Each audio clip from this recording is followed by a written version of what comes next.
कक्षा 12वीं के सभी विद्यार्थी ध्यान दें। आज की इस क्लास के अंतर्गत त्रैमासिक परीक्षा का राजनीति शास्त्र का क्वेश्चन पेपर हम कंप्लीट करेंगे। तो आपका यहाँ पे जो क्वेश्चन पेपर है वो 70 अंक का है। यदि आपको 65 अंक लाना है तो यहाँ पे जितने भी क्वेश्चन इस वीडियो में हम पढ़ेंगे सभी को कंप्लीट अच्छे से करें। बिना किसी देरी के शुरू करते हैं। पहला है बहुविकल्पी प्रश्नों के उत्तर दीजिए। तो पहला रहेगा आपका सही विकल्प, सोवियत संघ का विघटन किस वर्ष हुआ? सन रहेगा 1991। दूसरा है बोल्शेविक क्रांति कहाँ हुई थी? तो ये सोवियत रूस में हुई थी। अगला द्विध्रुवता के उदय का कारण था। तो इसका आंसर रहेगा दो महाशक्तियों का उदय, परमाणु हथियारों की दौड़ और बड़ी शक्तियों की कम संख्या और उपरोक्त सभी। तो उपरोक्त सभी आपका आंसर इसमें सही आएगा। अगला है यूरोपीय संघ की मुद्रा है, तो क्या है? यूरो। अगला है खुले द्वार की नीति अपनाई गई थी, तो ये चीन के द्वारा अपनाई गई थी। अगला है यूरोपीय यूनियन संघ की स्थापना कब हुई? तो 1992 में हुई। ये हो गए हैं आपके सही विकल्प। बढ़ते हैं अगले प्रश्न की ओर। दूसरा प्रश्न, रिक्त स्थान की पूर्ति कीजिए। पहला है सफ्टा पर डेडेस दक्षेस सम्मेलन में हस्ताक्षर हुए 11 अप्रैल 1993 में। तो यहाँ पे हम भरेंगे 11 अप्रैल 1993। अगला है भारत पाकिस्तान के बीच शिमला समझौता डेडेस हुआ था 2 जुलाई 1972 को। 2 जुलाई 1972। अगला है सार्क संगठन के सदस्य राष्ट्रों की संख्या डेडेस है, तो कितनी है? 8। अगला है सिक्किम डेडेस में अलग राज्य बना 1975 में। अगला है स्वतंत्रता के बाद भारत के 5वें प्रधानमंत्री डेडेस थे, कौन थे? चौधरी चरण सिंह। चौधरी चरण सिंह। अगला है देशी रियासतों का भारतीय संघ में विलय हेतु तैयार सहमत पत्र को डेडेस कहा जाता है, तो विलय पत्र कहा जाता है? विलय पत्र। अगला प्रश्न है सत्य असत्य का चयन कीजिए। पहला, भारत में पूंजीवादी अर्थव्यवस्था है, तो ये गलत है।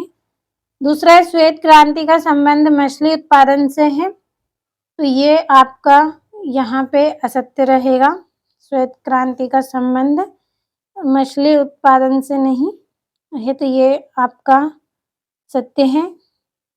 अगला है नीति आयोग की स्थापना 2020 में हुई, तो ये भी आपका सत्य।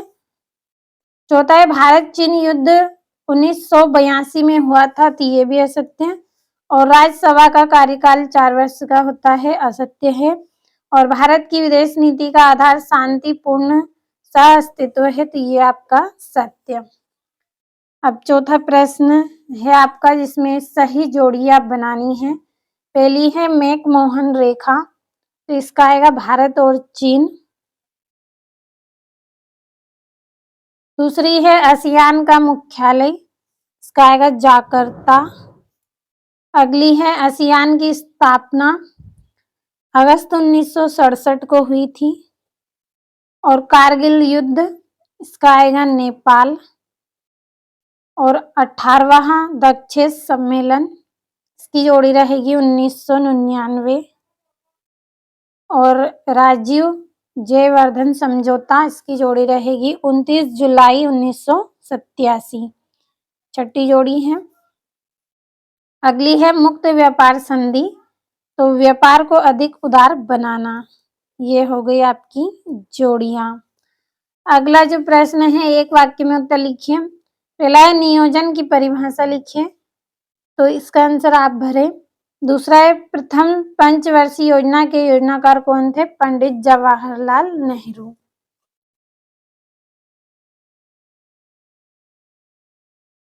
पंडित जवाहर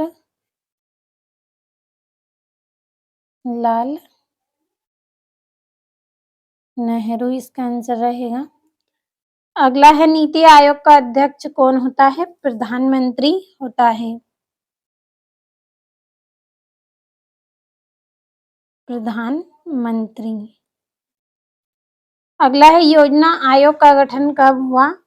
15 मार्च 1950 को। 15 मार्च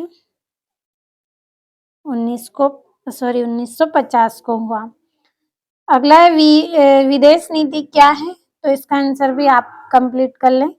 अगला है भारत का प्रथम परमाणु परीक्षण कब हुआ? 18 मई 1974 को। 18 मई 1974। अगला है शिमला समझौता कब हुआ था?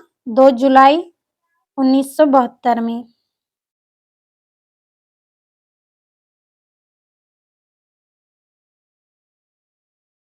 2 जुलाई 1972। और ये यहाँ से आपके अति लघु उत्तरीय प्रश्न के उत्तर आपको देना है। छठा है सोवियत प्रणाली के कोई 2 दोष आपको लिखना है। अब 7वां प्रश्न समझ लेते हैं। 7वां है द्विध्रुवता का अर्थ लिखिए। और 8वां है सार्क संगठन की स्थापना कब हुआ, कहाँ हुई?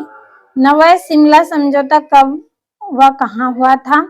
10वां भारत श्रीलंका मतभेद के कारण लिखना है आपको। और 11वां है सार्क का संगठन किन उद्देश्यों को लेकर किया गया था? 12वां है पूंजीवादी अर्थव्यवस्था व समाजवादी अर्थव्यवस्था क्या है, लिखिए।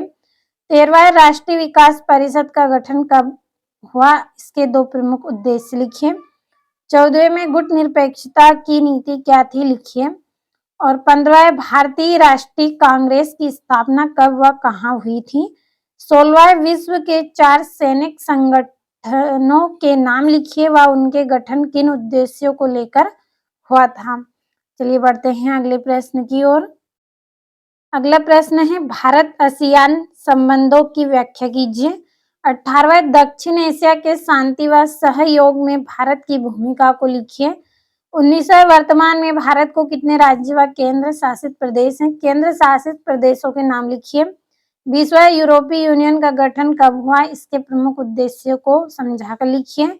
21वां निम्न पर टिप्पणी लिखना है आपको। पहला शरणार्थी समस्या और दूसरा है विलय पत्र।